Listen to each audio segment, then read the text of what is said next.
Hi guys, today we're going to react to YUVE YUVE YUVE by The Who.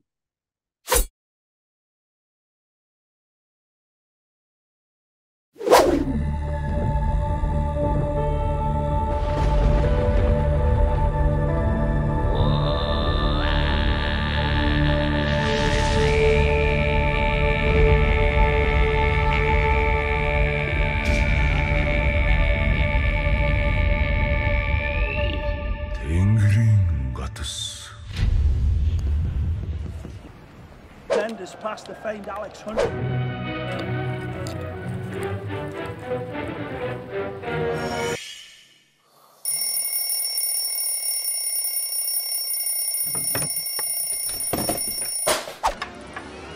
This I pledge you on my honor as a Roman.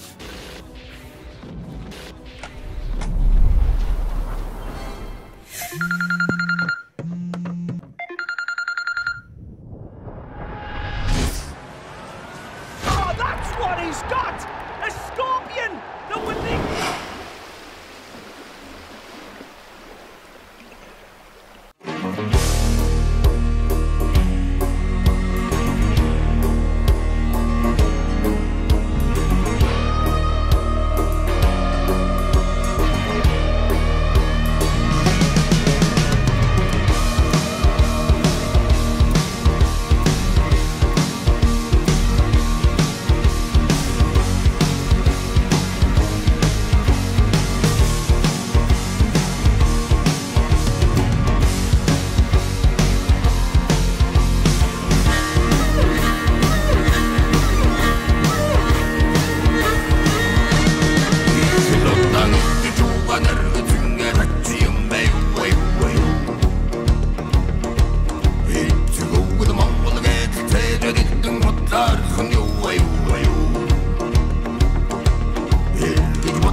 Loving this very much. First of all, I don't know why we waited before reacting to more of The Who. I love the style, their traditional instruments, that Mongolian banjo that he's playing, and it's a feel like a country song, the style, but everything about it is Mongolian from what they bring. The visuals remind me somewhat of the way Edgar Wright films movies, Shaun of the Dead and Hot Fuzz. Yeah, the way he connects cuts and shots together. Yeah. I'll just remind you, first of all, why it took us so long. But it's basically because we go in order of requests. When they've come in, we put a list together. Everything goes in order unless it's requested through Buy Me a Coffee. Then we bump it up. So we actually waited patiently to get back to them. But I'm glad we're here because it's just like a reminder of how much we enjoyed the previous songs that we've covered. There's something very special about that sort of throat singing sound. It just sort of like puts you in a kind of mood. I don't know, it just grabs my attention straight away, and I'm like, I'm focused, I'm listening, even though I don't understand a word they're saying. There is definitely resemblance, which is kind of amusing in some way, from their sort of traditional Mongolian sound and country music. It has that sort of country bluegrass kind of sound to it, which is just extremely cool. There's always a thing about The Who that every song, there's something in the background that feels like some kind of a battle march or getting ready for battle or something. Like they're so serious, and you get the feel of that sort of intensity of, hey, we're here to make a point. Yeah, we're saying something. We're not just mucking around. The lead vocalist's chorus texture in his voice, if I need to compare it to something in my head, it comes from a different country altogether, but it's like if a didgeridoo was a human singer. That's what it sounds like. I know what you mean. A singing didgeridoo.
every song is a potential anthem. I was just thinking as I'm watching this, like, well, when I go and try to play, you know, any traditional instrument, I usually go and do it on a cliff somewhere. I do too. Some beautiful scenery, beautiful shots that kind of add to the, you know, already awesome musical experience. In some way, they do what bands like Wagaki Band, you know, do with Japanese traditional kind of music. They take this sort of Mongolian sounds with the old instruments and everything. They put it together with something that's a little bit more of today's music in some way, and just it just works like a charm. It reminds me of what I said about Hailung. Just reminds me of how much we don't know about the richness of certain cultures. Well, most cultures, I think. With the Who, there's something that I think is maybe in all of their songs that we've heard so far. It's like this, they have this energy. It's like, it's always like the song is rolling forward. It's like I said, it always feels like some kind of going into battle, but it could mean anything. I could listen to this on a road trip. Yeah, you know? Like a journey or something. Yeah, just a fantastic energy about them. And even though their songs are very serious, when I watch them, it looks like they take themselves seriously, but not necessarily as much as you might think. You know, they enjoy the music, they enjoy performing, from what I can tell, which again adds to the experience even more. Yeah, it's a digestible experience with a very strong message.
Beautiful gem.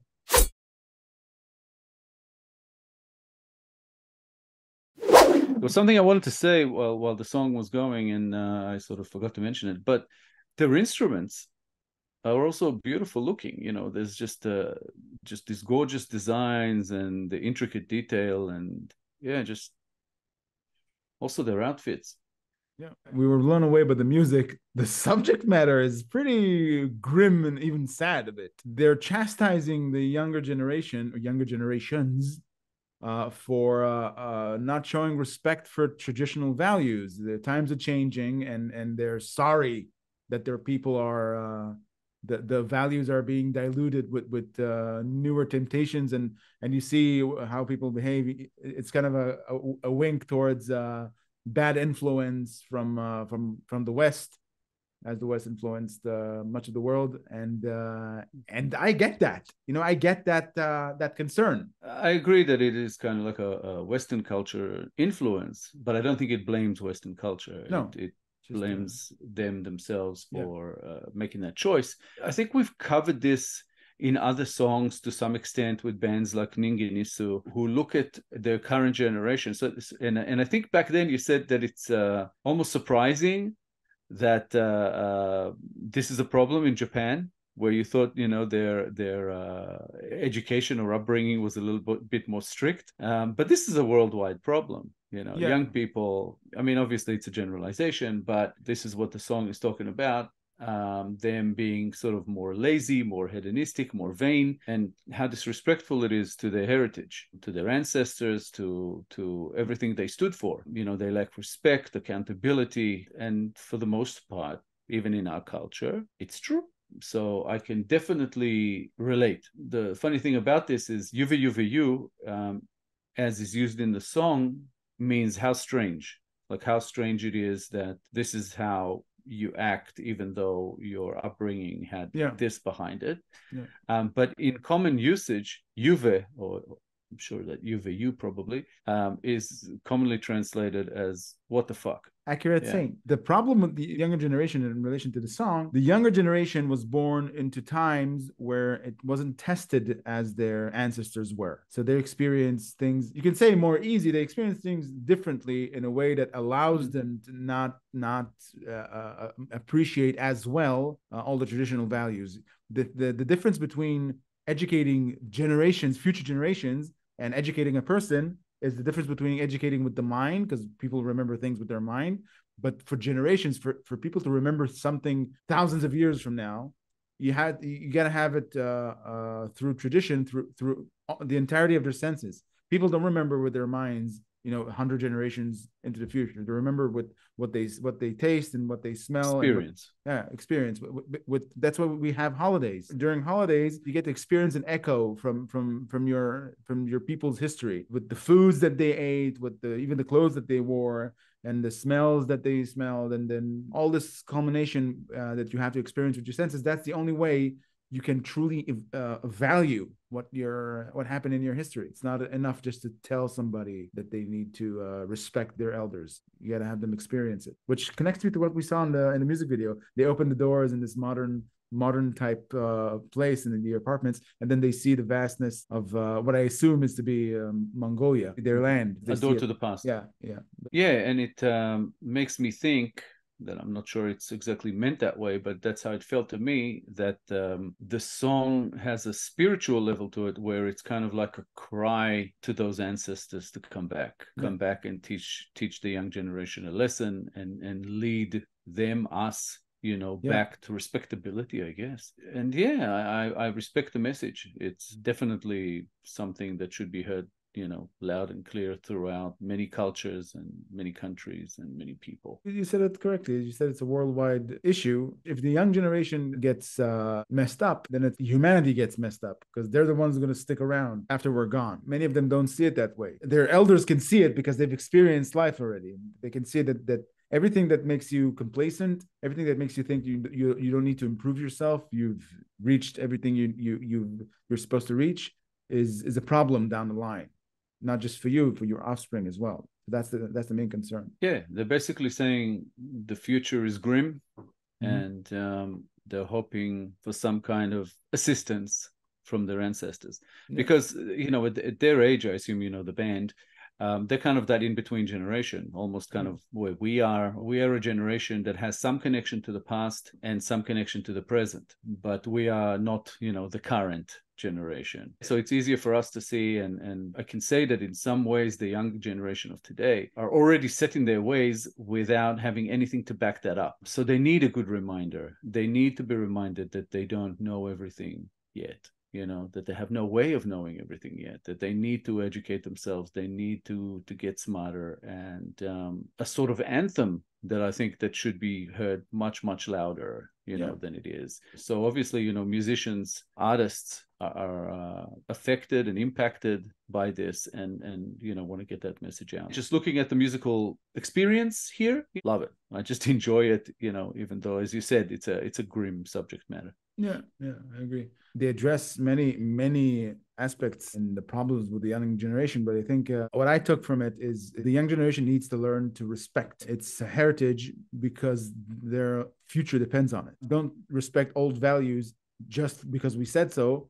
You need to respect them for your sake. Well, because a lot of those old values are right. You know, it's really about right and wrong. You know, respect, accountability, doing good or it's not even that what they do is evil or exactly bad, but it's definitely a negative, because it brings nothing good. It's unproductive, disconnected from the roots. Yeah, and if you keep going in that way, the future is definitely wasted. Fantastic song. One of our longest and most supportive viewers, Dan W60, has expressed in the past that this is his favorite song from The Who. So I'm kind of glad we got to cover it, and hopefully Dan is watching and will enjoy it. So yeah. If you enjoyed this episode, guys, please be sure to like, subscribe, comment, and click the little bell icon so you'll get notified on all our future videos. If you have a request you'd like bumped up the line, please make it through Buy Me a Coffee. All contributions are, of course, very much appreciated. Thank you all for sticking with us. Thank you all for your time. When it started and the violin kicked in and all the sounds, and I was like, oh yeah, that's right. They have this like something that sounds almost like Irish folk something in the background. Yeah. And I know it's because of the violin, but it's there, like to my ears anyway. And it's kind of mixed in with this kind of hard rock sound that comes into it. Thanks a lot, guys. We appreciate you more than you know. Without you, there would be no show. So please keep coming back, keep viewing, keep commenting, engaging with us. We can't always respond, but we do read all the comments. So yeah, keep them coming. We're loving it so far, and we will be back in a couple of days with a new episode. So come back, check it out. We hope you enjoy, and we'll see you then. Bye, guys. Bye, guys.